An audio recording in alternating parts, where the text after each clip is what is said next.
Bem-vindos à nossa conversa de hoje. Olha, temos aqui um material que descreve uma vida, assim, quase impossível de acreditar, sabe? A de Adrian Carton de Weird. As fontes, elas pintam um retrato dele como, tipo, o soldado imortal.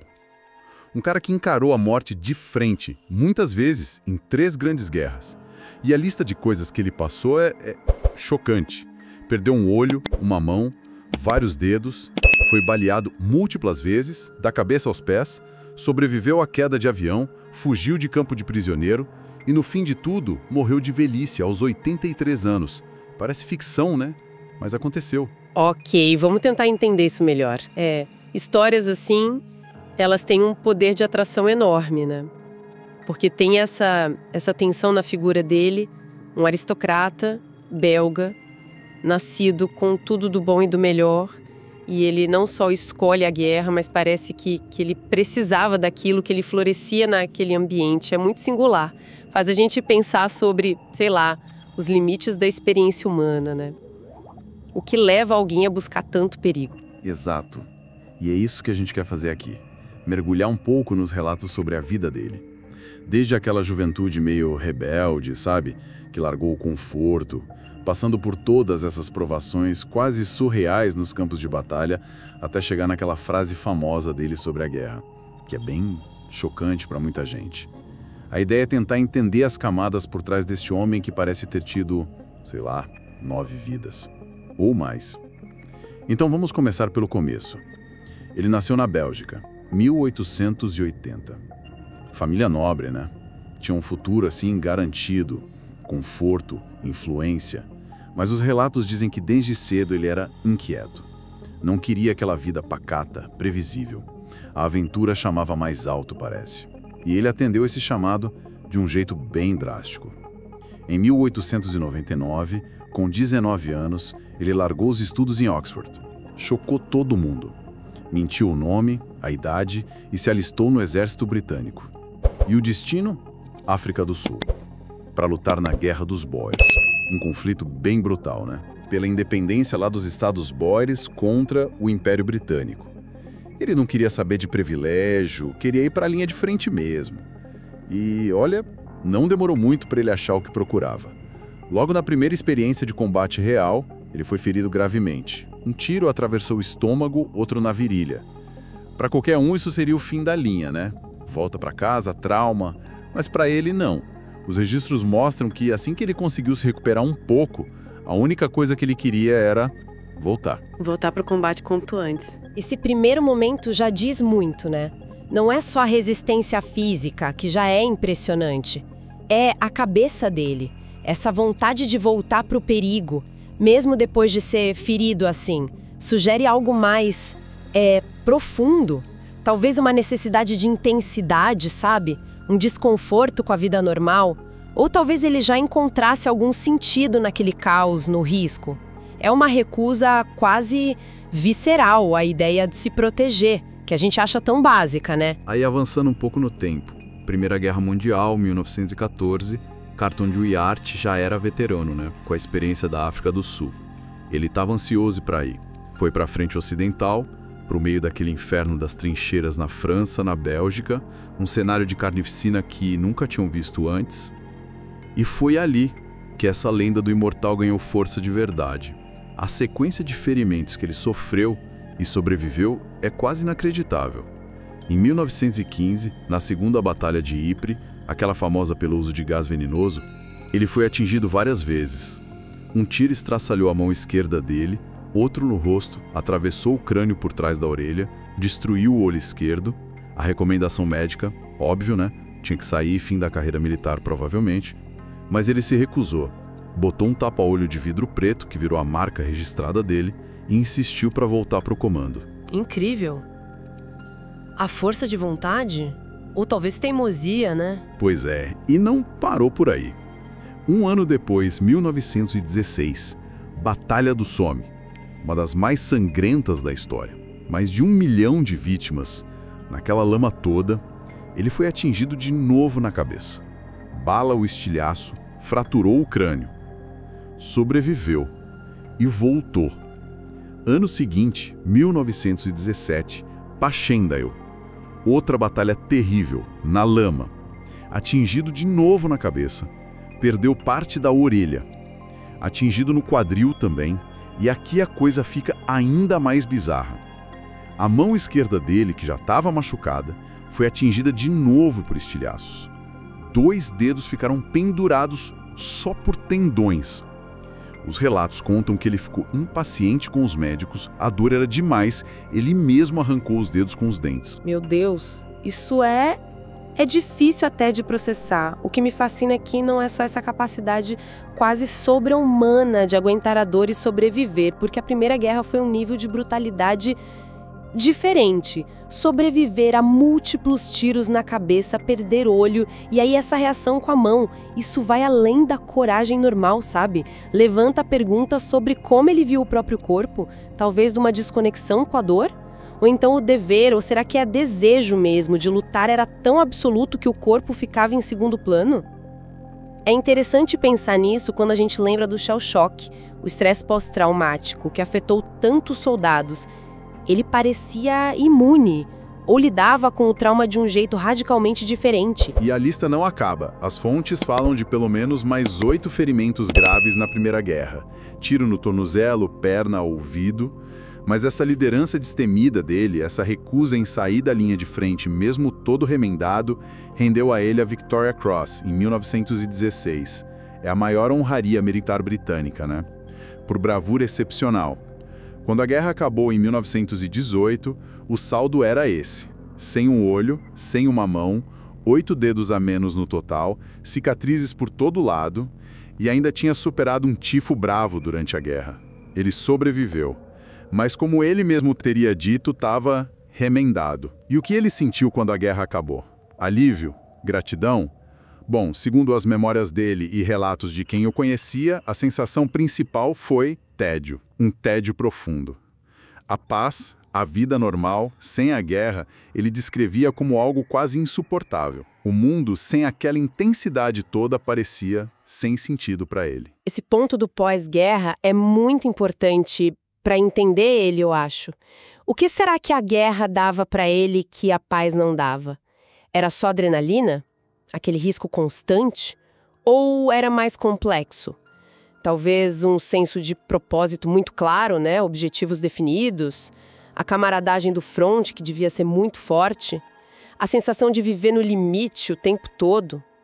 Para alguém como ele, talvez a estrutura rígida e os riscos claros da vida militar fossem de um jeito estranho mais confortáveis do que as incertezas da vida civil.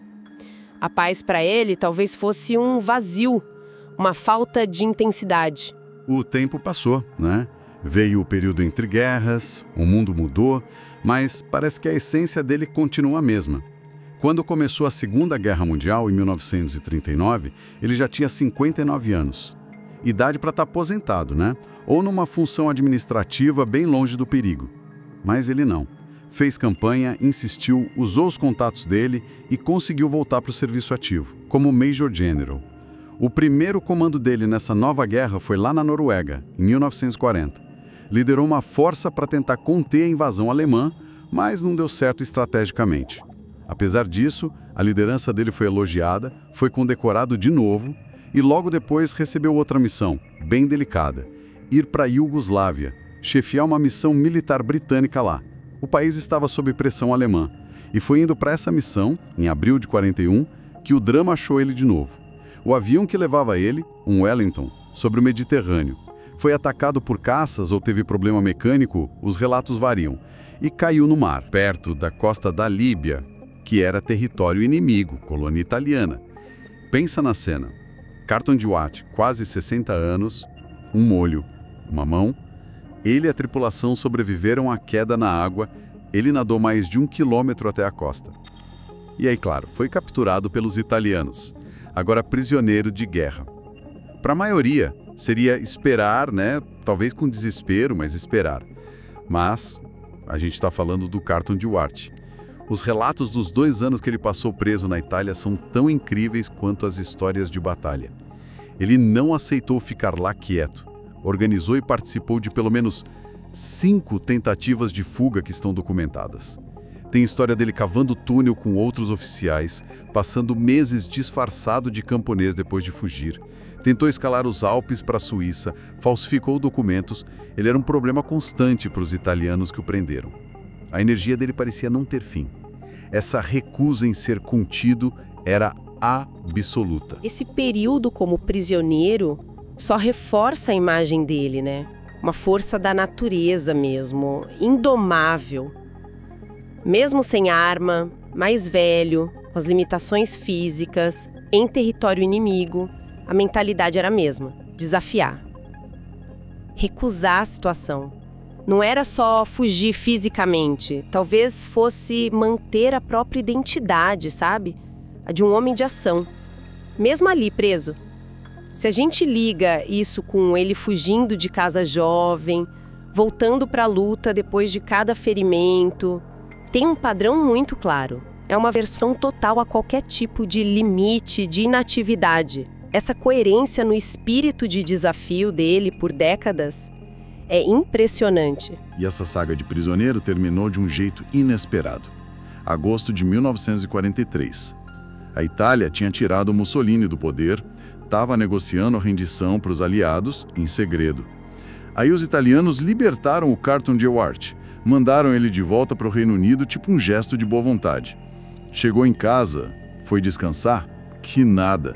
Quase na mesma hora, o Winston Churchill, que conhecia ele e admirava muito, deu uma nova missão: ser representante militar pessoal dele na China, junto com o Chiang Kai-shek, líder nacionalista.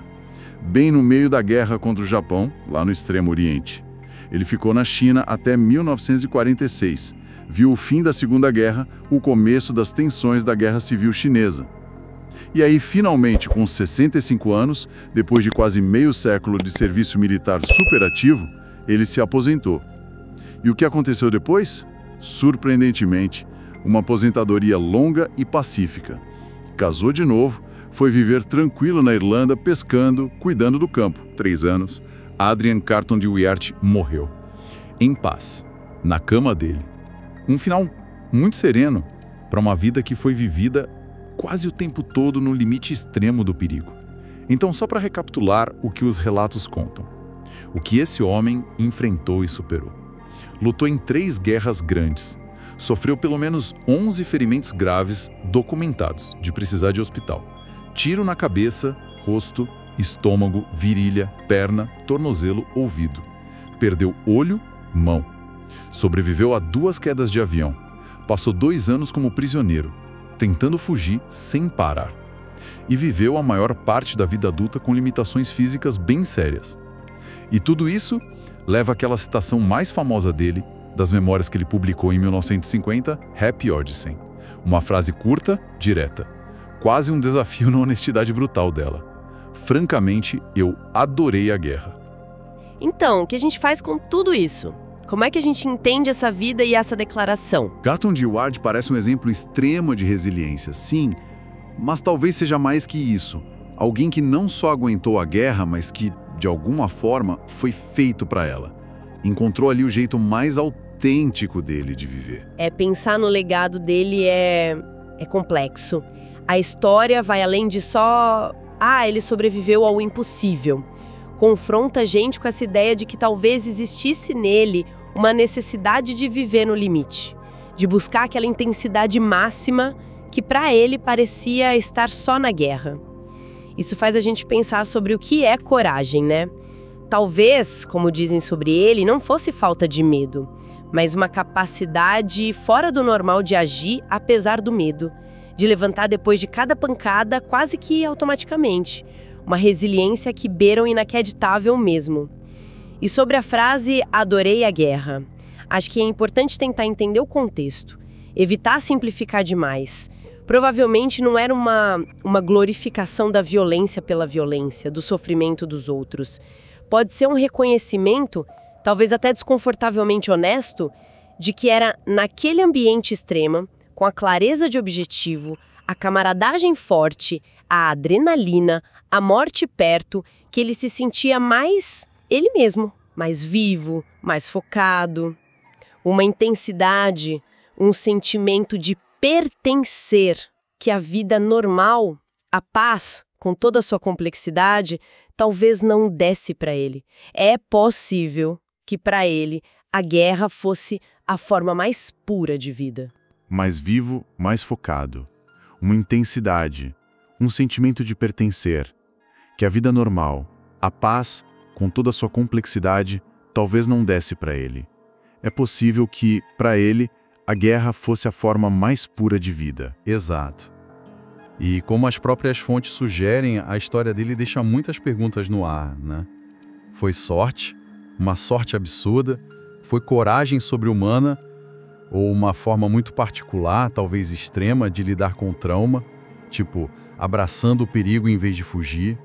Ou será que ele tinha alguma predisposição psicológica, talvez até física, que fazia ele se adaptar tão bem ao combate? E essa é talvez a provocação final que a vida dele deixa pra gente. Nos obriga a pensar sobre o que significa viver intensamente. Até que ponto essa busca por intensidade, por um propósito claro, pode explicar alguém enfrentar riscos tão extremos e sobreviver contra todas as chances.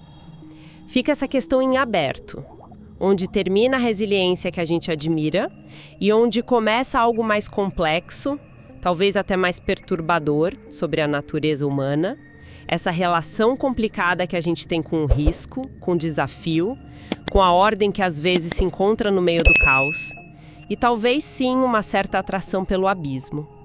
A vida dele é um estudo de caso fascinante sobre os limites do espírito humano.